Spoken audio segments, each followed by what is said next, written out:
everyone, and welcome to this episode of Blair County Beat. Today we have a special treat. We have Blair County Senior Judge Jolene Kopriva, and she will be doing a 4-part interview series with us. Today we'll be talking about the Declaration of Independence, as well as her personal and career journey to becoming a lawyer and then a judge. Okay, so Jolene, I'll be asking you about 20 questions. All right. We'll start with your career and personal journey. Okay. So what first inspired you to pursue a career in law, and when did you decide that you wanted to be a judge? Well, they're kind of interesting stories and alike in some ways. In terms of attorney, I started out going to college because I wanted to be a social worker. Mm-hmm. There was a woman in our church that I admired, and the pastor had a very high impression of her. And so that sort of inspired me to move in that direction. But when I got to Penn State and started taking the courses in that, I realized I didn't think that fit me. Mm-hmm. And so actually my boyfriend at the time and I sat down with a big catalog and went through it alphabetically trying to find what I could do. And we got to physical education, and I said, oh, I can't be a gym teacher. I don't know how to do a cartwheel. And so then the next one was political science. And I said, what do you do with political science? And he said, well, you could teach political science, or you could go to law school. And I said, I distinctly remember saying to him, are women attorneys? Because at the time, I was only familiar with TV shows that showed attorneys. My parents, neither of them had ever even been to college. So I watched E.G. Marshall, public defender. I watched Perry Mason. Every attorney I saw was a male. And so when I asked him that, he was from the Erie area. And he said, oh, no, women are attorneys. So the next time I went home on the street that I grew up on was an attorney. And I babysat for him. So I walked down the street and I said to him, are women attorneys? And he said, oh yes, we have 3 or 4 of them here in Blair County. So then I decided, well, maybe I can try to go to law school. But again, my media image of law school was Love Story with Ryan O'Neal and Ally McGraw. And it took place at Harvard, So that looked like something that wouldn't be within my reach. So I went into law enforcement and corrections at Penn State, and that got me into probation and corrections, and in all those arenas within the justice system, I felt comfortable. I liked it. So when I finished, I applied to law school, and I got in at Duquesne in Pittsburgh. Okay. And then I thought, well, I hope I can stay in. And I did. I was graduated, but I couldn't find a job in Pittsburgh. It was more difficult as a female to. In our class at Duquesne, the year that I started, which would have been 1975, they took in more women in that class than had ever even graduated from the school. We were 1/3 female. Okay. So, and they did that intentionally. So. We were still relatively new in the field. So I didn't have a job right away. And here in town, the largest law firm was Patterson Evie Rooch. And my neighbor, who told me women were attorneys, happened to be at church with my parents and told them that the leading partner had died very suddenly and that they would be looking to hire, and did I have a job yet? And I was so disappointed. I interviewed and they offered me the job, but I did not want to come back home. I wanted to stay in Pittsburgh with my friends. And so my plan was come back here and wait till I could get a job in Pittsburgh. But as time moved on and relationships developed, it just became easier and easier for me to be here. And so I really, it's sort of like after you've lived a while and you can look back, you see the handprint of God with those various people who influenced me or guided me. It wasn't anything I determined. In terms of judgeship, I served then as an attorney here in town for 10 years.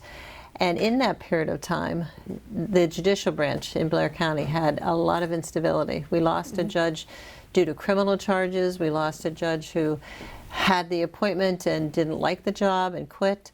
We had a judge who died in office. So there was a lot of upheaval and different things happened to replace the judges. So in that arena, there was an appointment that was going to be made.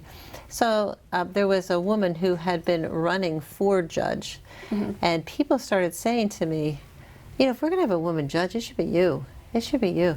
And that planted the seed. I had no thought of it myself, but that again planted a seed. And so I ended up asking one of my partners at the law firm, how do you get an appointment? You know, and he said, oh, you have to go talk to this person and this person.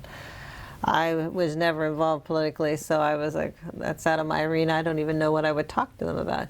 So I let it go. And the attorney who received the appointment was Bert Leopold, and he took office in December, and then he worked through the primary. And the primary was this other woman judge, or woman attorney, and he won on both tickets. The judges run on both tickets.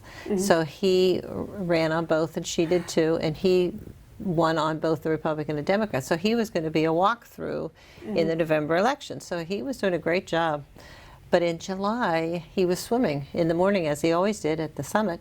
He crawled out of the pool and had a massive heart attack and died. So then everybody had to go to the election code. It was such a unique situation. And the election code said once a candidate is deceased, that each party can nominate and name a person to run. So the Democratic Party pulled somebody into the back room and said, we're going to run you. And the Republican Party had a different story, because it had been a hard race between the two candidates and the appointed person and the other person. And so there was a lot of bitterness. And so the woman who ran was like, you know, I think this should be mine because I put money into it and he died, so it should be mine. And there was the other half of the Republican Party that said, no, we don't like you. You were very mean to our candidate and we won't support you. So the poor chairperson of the Republican Party had a kind of a difficult situation.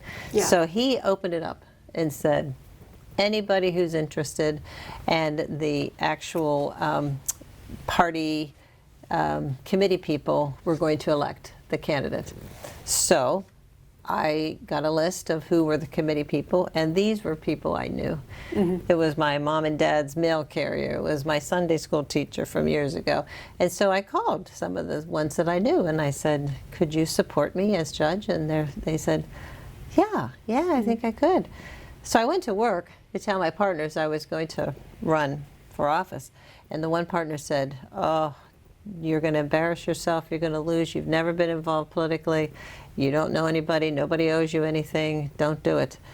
But I just felt like I was called to do it, and I had other people who were supporting me. So we did a real grassroots campaign. We didn't have any political favors to lean on, but the rest is history. I was elected and served office. So again, it wasn't like I had plans for law school or I had plans for being a judge, but it was the way that life went, and that unique circumstance of that candidate dying. I mean, I couldn't have predicted that, nor could anyone else. So I always felt like I had a hand of God on me through the process, and it was where I fit, and I loved it from the day one.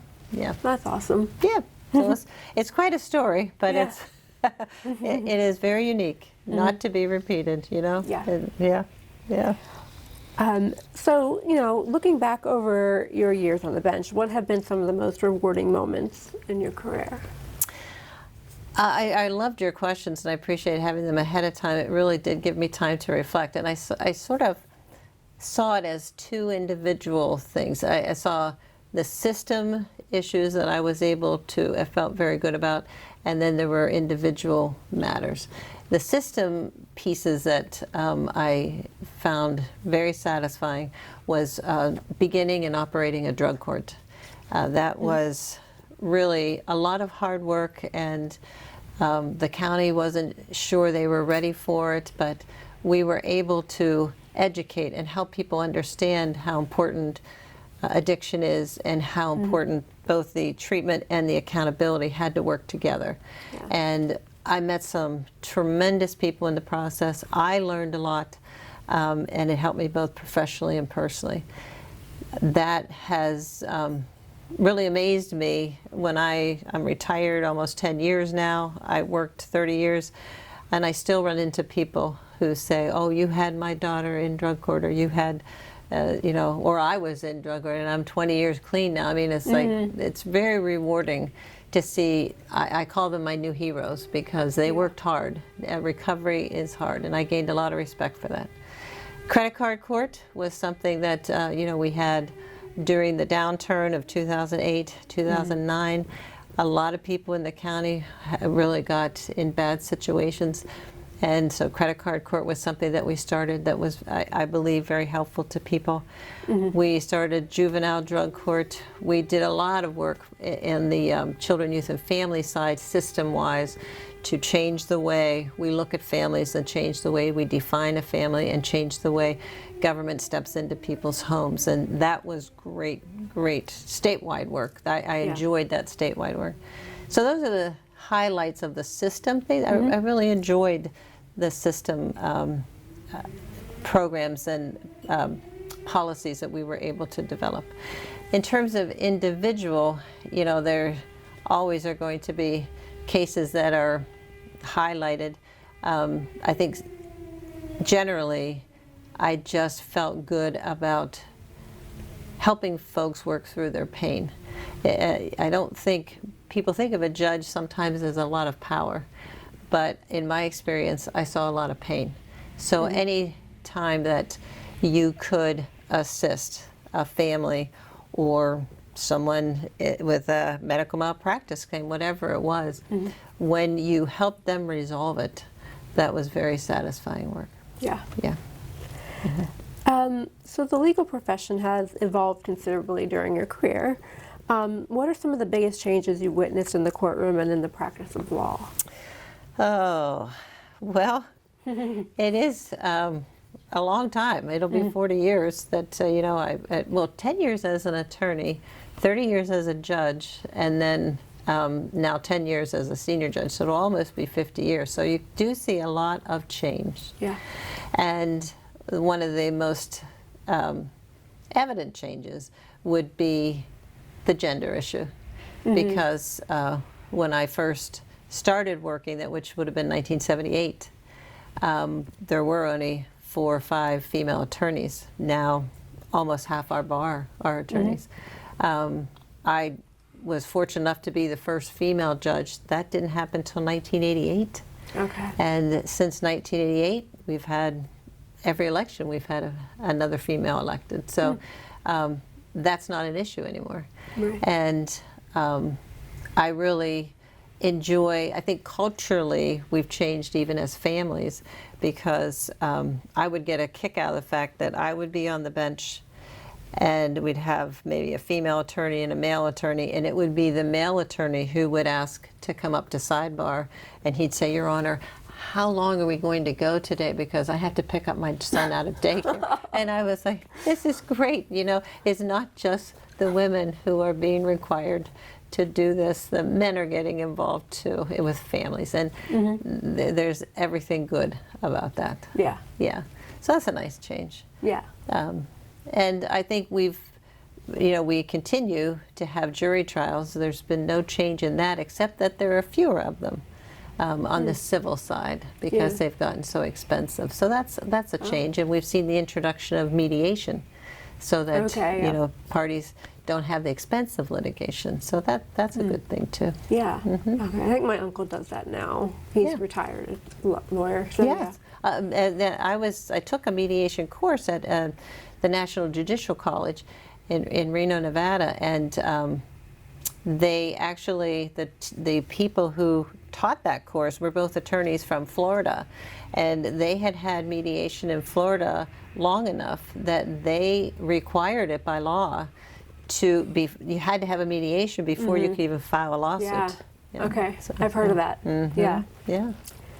So what qualities do you believe are most important for someone serving as a judge, and how have you worked to embody those qualities? Oh, that's a good one. Like, how do you stay non-biased? Yeah, yeah. You don't. You know, the trick is you have to recognize your biases, and then you have to work through them. And if you cannot, then you need to recuse yourself. Yeah. But this was given to me some time ago, and it's the quote of Socrates, who was a philosopher between 470 and 399 BC. So he predates Christ. But and this is what Socrates said: 4 things belong to a judge: to hear courteously, to answer wisely, to consider soberly, and to decide impartially. Yeah. So I think that That's great. summarizes it very well in terms of, and I would just highlight the humility that is required, and also the ability to listen. And I think that's what changed for me over time. I think I was young. I was 34 when I became a judge. That's really young. I didn't know how much I didn't know. And I think that over time I got better at listening. Okay. And when I did that, I think I was a better judge. Oh, well, yeah, that's great. Awesome. Yeah. So as a senior judge, how has your perspective on justice and the legal system changed compared to when you first took the bench? I mean, you kind of just answered that a little bit, so I don't know if there's anything else you have to speak to that, or... Yeah. I think senior judging is fun because generally you go in and you hear cases on the bench. And that's my favorite part. The going back and researching and writing opinions, there's a certain reward in that as well, but it wasn't as enjoyable for me. I had to work harder at that. The other thing is, as a senior judge, you don't have to go to meetings. Nobody's writing to you. You're not answering phone calls. You're basically in the courtroom, and that is a little different about being a senior judge. So it takes the pressure off. If I'm sitting on the bench and my hearing is running late and I know I have a meeting I've invited 12 people to, and I've got to get done with court in order to get to that meeting, there's a certain pressure that is there. And you learn to adjust to that, but that's a lot of, back to the question of what does it take to be a judge, along with Socrates' good thinking. I believe that whether you're a senior judge or an active sitting judge, part of the role is your inner calm and your ability to not judge in terms of whether someone's color, gender, the way they've lived their life. It's so easy to judge in a negative fashion. And when you do that, you often end up not understanding the person. And if you don't understand the person, then you can't be effective in the justice that you try to give. I use an example of a woman in drug court who, early on in our drug court days, she would come in late all the time. And she wore glasses, and they were always crooked when she came in. Her hair was a mess. And so when you were late to drug court, they always had community service hours to do as a standard. But if you were late, you got 5 extra hours of community service. So this woman would be late. I'd give her 5 hours of community service. It was to be done by the next 2 weeks. She would come back after that 2 weeks. She hadn't done the 5 hours of community service. So I would remind her. She had another 5, so she had to do 10 now before the next one. And if she didn't do that, then it was going to be incarceration for a weekend. Well, she came back, still hadn't done the community service. So I said, well, now you owe us 48 hours in jail. And I said, well, while you're in jail, I want you to write for me. I gave her a journal, and I said, I want you to write for me your life. What has happened in your life? What do you remember? I said, nothing you'd rather not tell me, but the things you are willing to tell me. I just want to understand. So she spent the weekend in jail, and she wrote in the journal, and she sent it up to me. And Anne, I read it and wept. I mean, I could not believe she had very random snatches of her life. You know, like, I remember living in a car for a while. it was cold. I remember being in an apartment. My mom didn't show up for 3 days. I remember opening the refrigerator door and there was no milk for my brother. I remember climbing out a window in the middle of the night because we hadn't paid our rent, I think. And just on and on. And I just thought, how is she surviving? You know, she had all this trauma. So that is when we started to recognize that trauma plays a role in what happens to people. And so we got her art therapy and we got her trauma therapy, and she was one of our strongest people in recovery. Now, if I would have just gotten angry with her and felt she was lazy or not getting, just setting an alarm or being just irresponsible, I would have missed the entire opportunity to assist her to bring about change. And that's really, I think, a very big part of a judge's role, is to help people find their change. And they don't generally, I think early on as a judge, I tried to say, you need to do this, this, this, and thinking I could prescribe it and it would work. And I learned that wasn't as effective as asking, what has happened to you? Why? And then you can start rebuilding. Yeah. I like that. So what advice would you give to young people, especially those from Blair County, who are considering careers in law or public service? I do get asked that a fair amount, and I think it is different. Law school is so much more expensive. Oh my goodness. When I was in law school back in 1978, the tuition was $3,000 a year. And now it's like $50,000, $60,000 a year, if not more. So if you want to go into law, the first thing is you have to, be pretty serious about it and be understanding that there is a huge investment to be made, not just in time, but in money as well. But law has not changed in that we have a constitution, the law still runs our country, and that is our aspiration, and there's always room for a good attorney. Yeah. I have one more question that's kind of unrelated that wasn't on my list that I say, but I remember reading a book on psychology, and it was talking about how people's, I guess your physical feelings affect your emotional judgment or what your judgment. So they gave an example. They said that they did a study, there was a study done on judges and offering parole or not. And they said that if your parole hearing was close to lunchtime, the judge was less likely to give you parole because they're probably, by that time, they're hungry, they want to get out of there, they want to eat something, and that affects their judgment. Yeah. I mean, do you think that's even possible? I mean, I think that it brings up the point that judges have to have an internal mechanism by which they check themselves.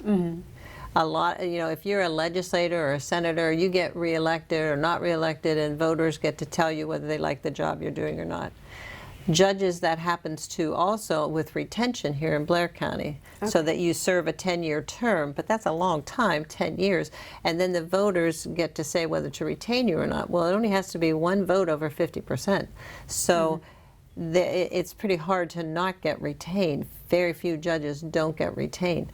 So it becomes imperative for you as a judge to check yourself. And if you're not willing to do that, that takes a certain level of humility. So if I'm hungry and I want this hearing over, I have to have that self-awareness and emotional maturity to say, slow down, you're hungry. Or knowing that that could happen to me, putting a mint on the bench or something and popping that in because you need to take care of that in order to be fair to the person.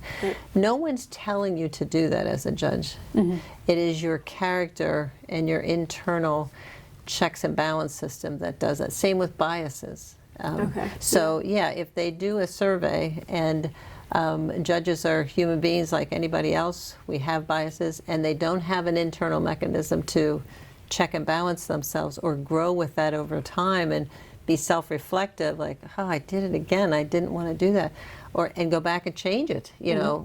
But I'm sorry to say, there are some judges who struggle with that. Yeah. Okay.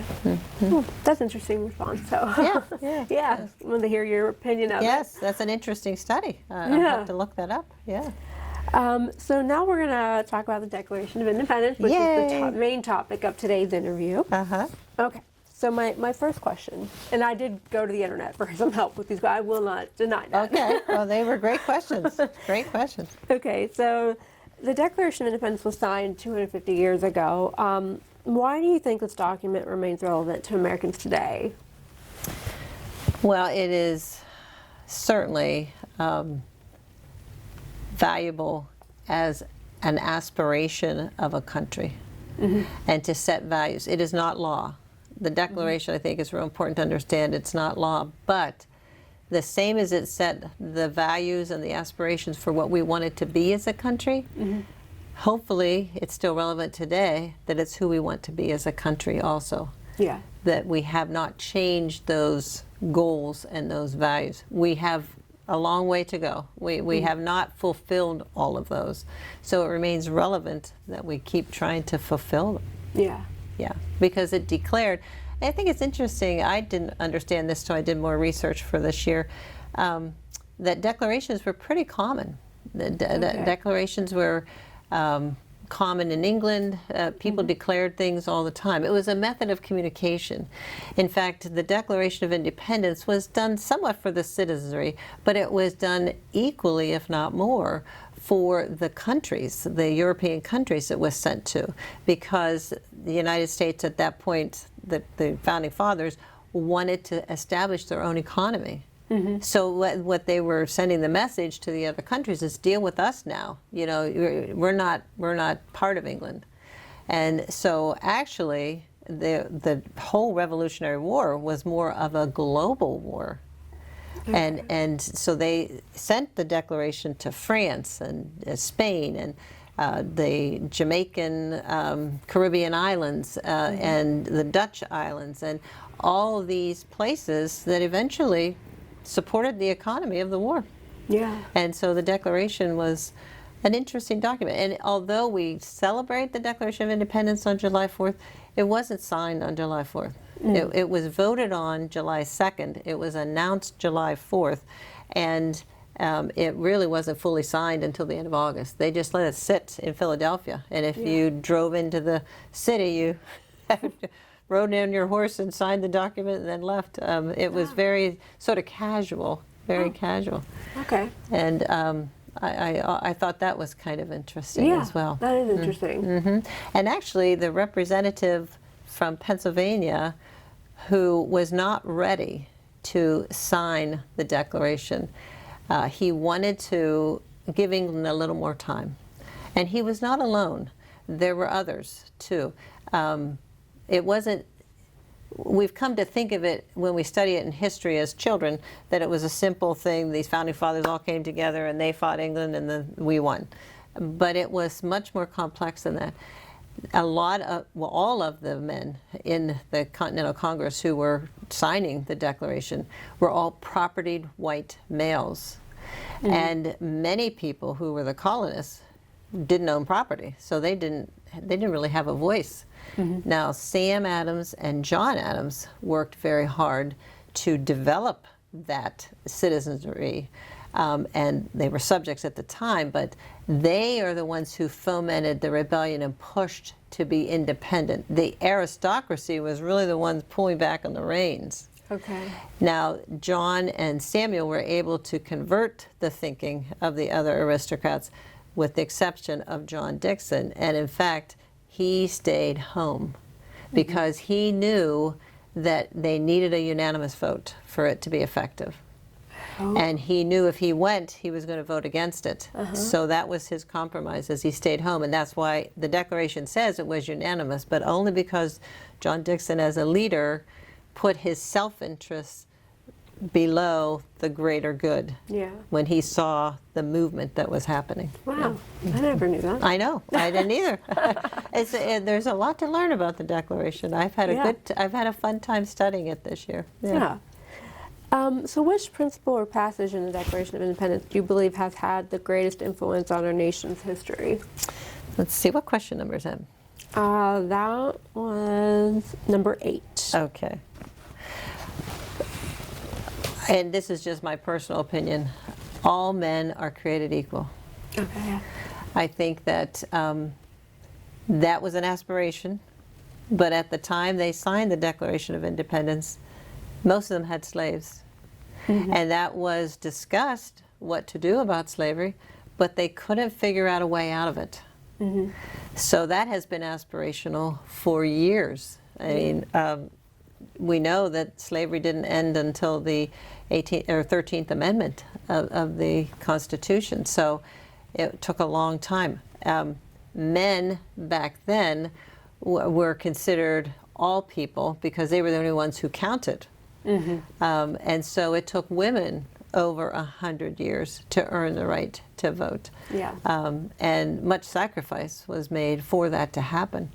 So we're still working toward that. And that's, but if you think about segregation and ending of slavery, I mean, we've made great progress in those areas. But we still have a long way to go, and women are still only making 81 cents on every dollar that a man makes. So the fight is continuing. Yeah, where the work is not on, the work is not done yet.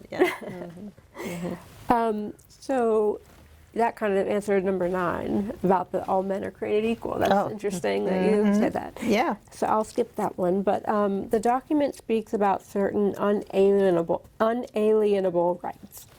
From a legal perspective, what does that concept mean, and why is it so important? I think it meshes with the all men are created equal. If you have to sort of maybe think of it in context that under a monarchy, you had such a division. You had people of property who were part of the king's court, and they had all the power. And then you had subjects who were considered expendable. They were abused. They were taxed. They had no voice.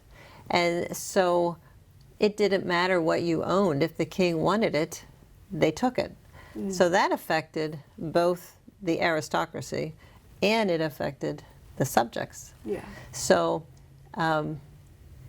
when the founding fathers were writing the document, I think they were listing all the 27 grievances, and those grievances included the judges being removed from office because the king didn't like the ruling they made, or taxing goods without having any representation by the individuals who would be taxed, on and on. And so when the Declaration was written, I think foremost in the mind of the founding fathers was life, liberty, and the pursuit of happiness within our way, within our individual grasp. Not that anybody else can tell us what to do. And we have that as our aspiration, as part of our declaration. It's why a lot of immigrants want to come to the United States, because they see us as a land of opportunity where that can happen.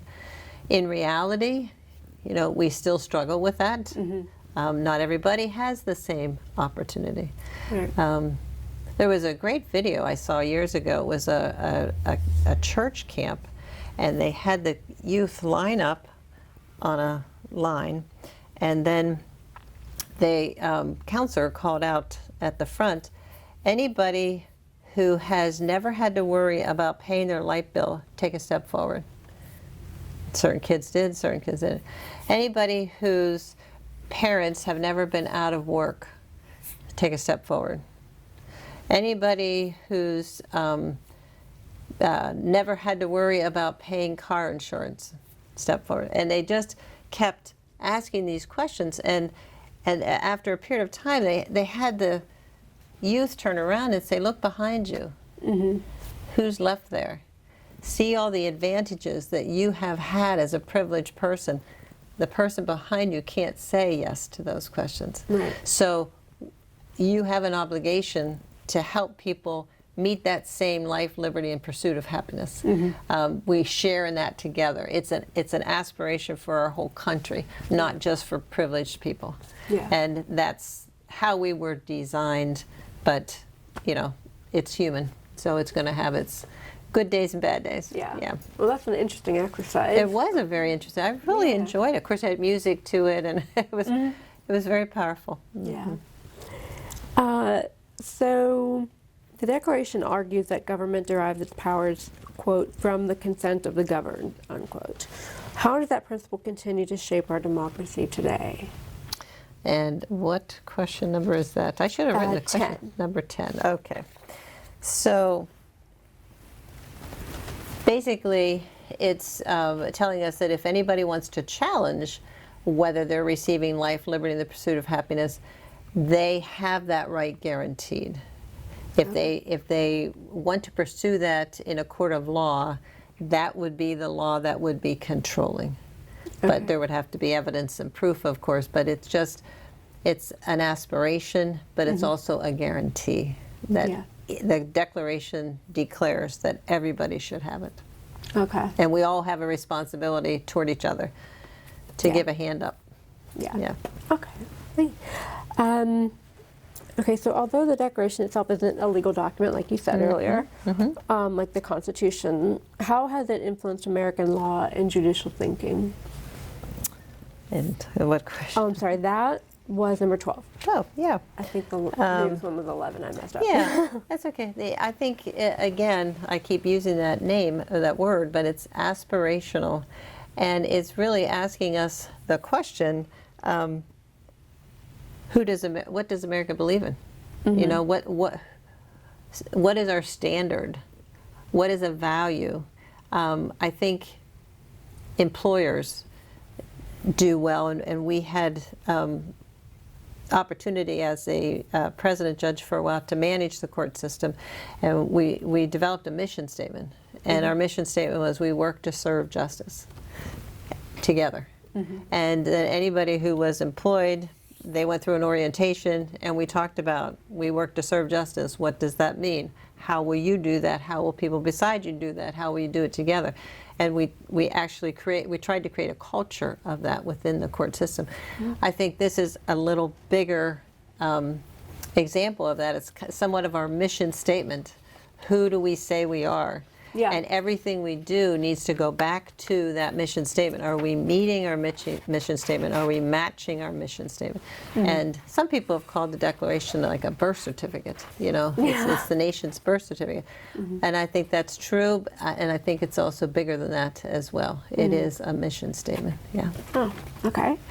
Awesome. Okay, so this was obviously one that I did not come up with because I did not know that it was King George III that was in ruling at the time, but many of the grievances listed against King George III involved fairness, due process, and the rule of law. Which of those concerns still resonate? I mean, you pretty much answered that earlier, all of them, right? Yeah, all of them. They all do, because they're all guaranteed within the Constitution. And we are a land of laws. And a land of law means that law rules. And so those are bedrock within our society, that they must control over everything else. And we have to start there. We always have to make sure those are being kept. Yeah. Okay, so why is it important for students to study the Declaration of Independence beyond simply memorizing dates and historical facts? Yeah, that's sort of what history was when I was in school. Yeah. You too? Yeah, you memorized a lot of dates and what wars happened when, and yeah. But yeah, there's a story. There's a story to be told about the Declaration of Independence, and I think it calls into question government. Why do we have government, and what do we want from government? Because I mean, that's really the first part of the Declaration. The students studying it will see that the first part is saying we understand that government has to exist, and we understand that we're not always going to get along and see everything the same way. But at the same time, there comes a point, a breaking point, where you feel, as the people, the government is not meeting the need in a very drastic manner. So it takes a drastic step. So that is sending us a message for today that government has a duty and a responsibility, and we need to be matching the needs of the people with the government. And it's a delicate balance, and it's messy, and we don't always get it right. Yeah. But as a country, we have righted ourselves. I mean, it's our United States Supreme Court that permitted segregation. I mean, the case went to court, and they said separate but equal is okay. Now, it never was separate but equal. It was always unequal. But that was the standard. And it took years. It took Thurgood Marshall, who was one of our Supreme Court justices, but was an attorney fighting for civil rights in his career. It took him 20 years. They call it the road to Brown. Brown versus the Board of Education is the lawsuit that ended segregation. It took him 20 years to build the cases and case law history to get to the United States Supreme Court and turn that around. So that's, it happened and we righted ourselves, but it was a lot of work and effort. Yeah. Yeah.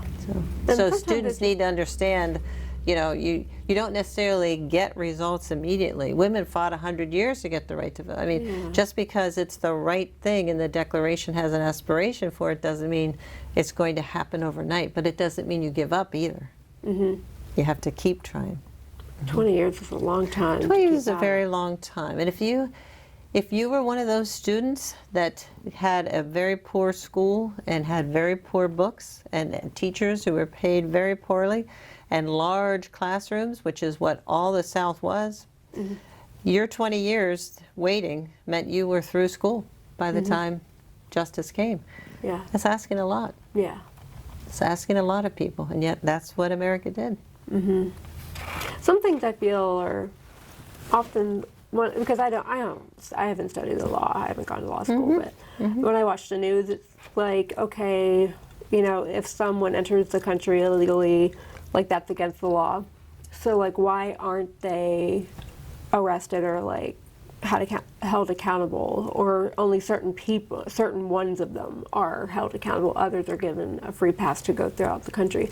So like, for me, I don't understand things like that. Like, if it's clearly illegal, like why would a judge allow that? Yeah, it's because it's all part of a system. I happened to serve on a statewide committee about prison systems, and this was while I was an active judge. And I met an individual who was from York, Pennsylvania, York County, and he ran an immigration center there. And so I kind of picked his brain a little bit in terms of, because I don't really know much about immigration. And it was my conversation with him and then watching a TV show that exposed the brokenness of our immigration system. Okay. And combining his thoughts and that created my understanding. And I'll share my understanding with you, is that we have the laws, but we don't have the system. We are very short on immigration judges.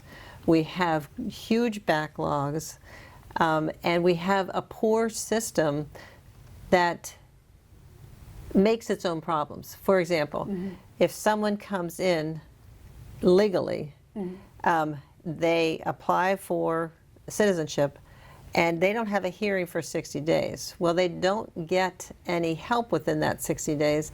So generally, they're not able to keep the same address. So they sleep on this person's couch and this family's couch. And by the time the 60 days are up, they haven't had their hearing because they're backlogged. So now, by the time they send out the notice, the person has had to move in order to survive and eat. And so now they don't know they got notice. And so that creates another hole. Then that's an illegal alien because they didn't show up for the hearing. Well, they didn't show up for the hearing because they didn't get the notice. Right. And they didn't get the notice because, so there was at one point, I don't remember if he was a representative or a senator, but he started talking about we need to appoint more immigration judges and fill the vacancies that haven't been filled for years, and we need to focus on it, because if we do our job, that within 30 days or 60 days these things happen, we don't have the problem that we're having. Yeah. And people will not come in illegally because they know the system works. Other countries don't have the problem we have. Because their systems are working. They make Yeah. the decision within 30 days. The person gets sent back. It's not a question of, did they get a job here? Did they raise a family here? Has it been 10 years? I mean, that is the creation of the problem. And so I'd like to hear a conversation, and I think it would be helpful if we could hear a conversation on how do we correct the system instead of just pointing the finger that these people aren't following the law. Yeah. Okay. It's a little more complex than what sound bites might give it. Okay, thank you. So, as someone who has spent a career interpreting and applying the law, how do you view the relationship between the Declaration of Independence and the U.S. Constitution? And what number is that one? 15. Thank you. Yeah. Well, as I've said before, the Declaration is sort of the mission statement or the aspirations of who we want to be. And the Constitution is the structure that gives us the opportunity to get there by following the law. But as I said before, sometimes we have to wait a while. Yeah. If the founding fathers could see the United States today, which aspects of our legal system do you think would make them proud, and which might surprise or concern them? Yeah, that was a good one. Well, I think we can safely say that at this point, we're still a country who values the Constitution. Remember, when they wrote it, they had no idea whether it was going to work or not. I mean, nobody else ever did anything like that before. So it's why they call it the experiment. Okay. And so the fact that it survived for 250 years, or a little bit less than that, but that would, I think, make them very proud, because they weren't sure. And they debated in a heated fashion and for quite a while about whether subjects of the king would be able to govern themselves. And I think they would be pleased that we have had elections, and we've not had any, violence to change our elections. That is really a foundation. The peaceful passage of power has always been something that has set us unique, which wasn't true with kings. I mean, they could have people within their court killing them. So that we have had elections every chance since George Washington. So I think they would be very proud of that.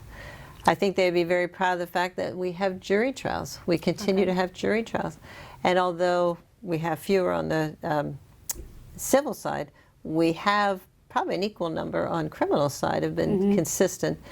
And I love, whether it's civil or criminal, I love when a jury works, because it's the Constitution that comes alive. Because the power of the government is handed over to the jury. Think about that. Yeah.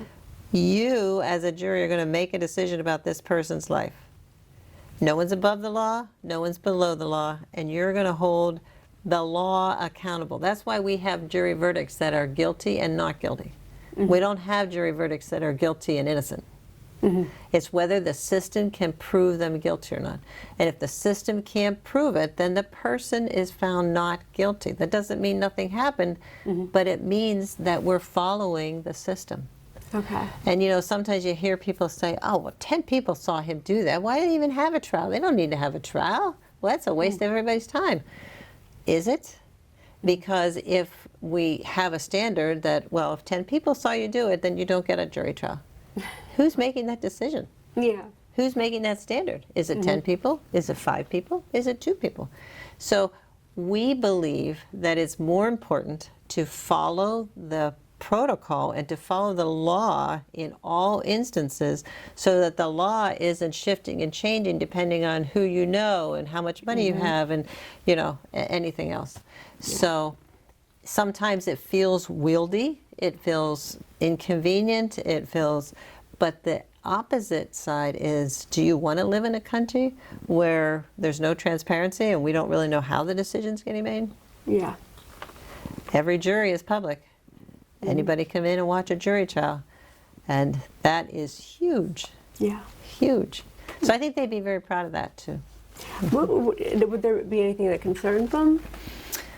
I think in looking at that question, I was thinking that they have two important duties in the Constitution for the new citizens, and that was voting in federal elections and serving on a jury. Voting, I think they would be sad to see that sometimes our turnout, even here in Blair County, is 20%. Yeah. 20%. I mean, they lived and died to make sure that people would have a right to vote. And I think they would be very disappointed to see that we don't get people to vote. Yeah. I've missed a few elections here and there, but I try to. Yeah, yeah, well, yeah. And, you know, that's all we can do is do our best. Do our best. But I think 20% is representative of sort of a malaise, maybe, not just that, oh, well, some people were out of town and forgot to do their mail-in ballot early enough, you know. So Yeah. and that's why mail-in ballots are so important, you know. They let you participate even though you might not be here. But Yeah. So, question 17. The Declaration was a bold and risky act by its signers. What lessons about leadership and courage can people take from their example today? I think you can summarize that in one question. What are we willing to die for? We don't seem to be asked that question anymore. You got to think about the Revolutionary War was 8 years long. I mean, that's a long, long time. It's a lot of days. That's a lot of guns. That's a lot of ammunition. That's a lot of death. There was a lot of death in the Revolutionary War on all sides. And yeah, that's something that we don't have to think about. We're pretty comfortable today. There are people who are trying to come into our country because they don't want to die for a regime or a corruption that is hurting them. But us internally, we have the rule of law on our side, and even though it may take us a long time, we can right ourselves. So I think those are the lessons to be thinking about. It's a bigger picture. Okay. So question 18 is, how do you think the ideals expressed in the Declaration have influenced landmark civil rights and equal protection cases throughout American history? Yeah. Well, you know, we could go on quite a while about all the different programs that have tried to affect change, have tried to pull society along. It is not an easy task. And we have failed a lot of different ways and a lot of different times. So yeah, I think we struggle. Yeah. We struggle with that. Okay. So in today's often divided political climate, are there principles in the Declaration of Independence that you believe can still unite Americans? Well, I hope so. Yeah. I hope so. I had some thoughts here. Hopefully, we all can agree that our government design of having 3 branches of government and checks and balances with the power, that we all still agree that, you know, having one person like the king, you know, have all the power was never good. But it seems as if hopefully if we can all come together and say, the executive, the legislative, the judicial branches, when they are doing the job they're supposed to do, they check and balance each other, and that is something that can unify us. The Declaration as our mission statement, hopefully something that can unify all of us, that we read that and remember that. It doesn't take that long to read. I mean, the Declaration of Independence is relatively short. If you read it out loud, it takes 8 minutes. Okay. So it's not a lengthy document. But within it is a lot of suggestion that here's where we don't want government to go. Here are the here are the abuses of it that we need to keep an eye on. And so I think that can unify us. The Declaration itself can unify us. If that's what we believed in 250 years ago, then how are we holding on to it today, and how do we help each other do that?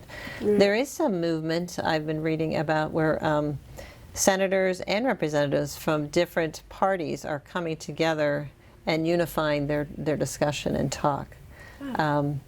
Abortion is a very, very hot topic, and a lot of people are divided on that. But I read one time about a gentleman who was in the pro-life movement, and he decided to have lunch with the person who was pro-choice. And he said he got chastised by individuals who were on the pro-life side because he was meeting with the enemy. And he said, I didn't feel like it was the enemy. I felt like it was, how do we work together? How do we find common ground? And he said the common ground we found at that lunch was, how do we stop unwanted pregnancies? I mean, we can fight all day about abortion, but what if we were able to stop the unwanted pregnancies? What can we do together to work on that?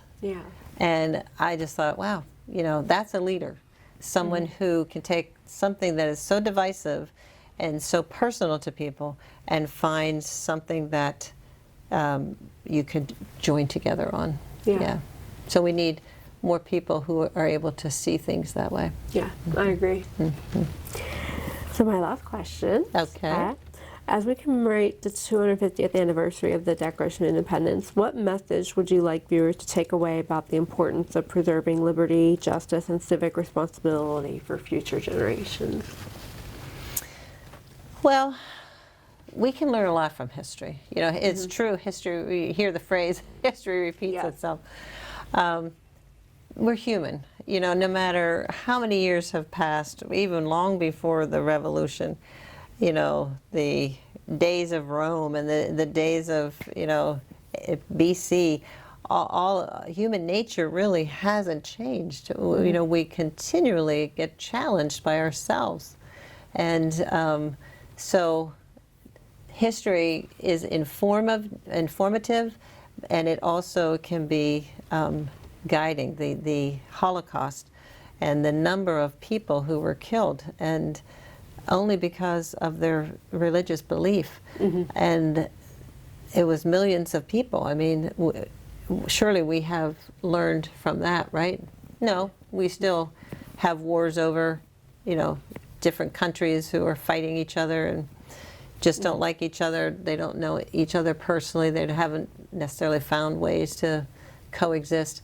So we need something like the Declaration. We need something like the Constitution to pull us out of our human nature and to sort of structure us a little bit to say, we can do better.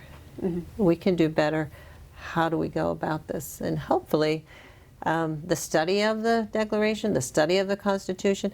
I found 2 books this year that have been fabulous reads. Let me ask you about this. Yes, this one is just the 9 weeks of the arguments and the discussion about the Declaration of Independence, which is very good, William Hogoland. And then this one has been fascinating, The American Revolution and the Fate of the World. The author is Richard Bell. This book helps us understand the huge nature, the international nature of the Revolutionary War and how that shaped the whole world. It opened all kinds of discussion about independence, and we had colonialism throughout. The wealthy European countries owned a lot of places and had colonies a lot of places, and it sort of fomented some independence of other places, and it also had the empires buckle down because they didn't want the American story to become the story of too many other countries, or they would lose their power and their money. So these books have really been good reads to share more about the expansive nature of what we lived through, and that's a great understanding too. That it was, I think, history, when you're writing a children's book for history. You're trying to keep it as simple as possible. And, you know, the British fought the revolutionaries and the revolutionaries won. Well, it was 8 years of brutal warfare that no one knew who was going to win. There were many times that we should have lost. If you've watched The Making of America, that was done by Ken Burns, I mean, he does a great job of demonstrating. There were probably 6 or 7 times at least that it looked like we were done, and things turned around in magical ways, in random ways. So I think it's really helpful to understand it was a complex thing, and we worked our way through it. We live in a complex world now, and we can work our way through that too. Yeah. Well, that ends my question. I didn't Okay. know if there's anything else you wanted to add before we close the interview, or I can check my notes. I think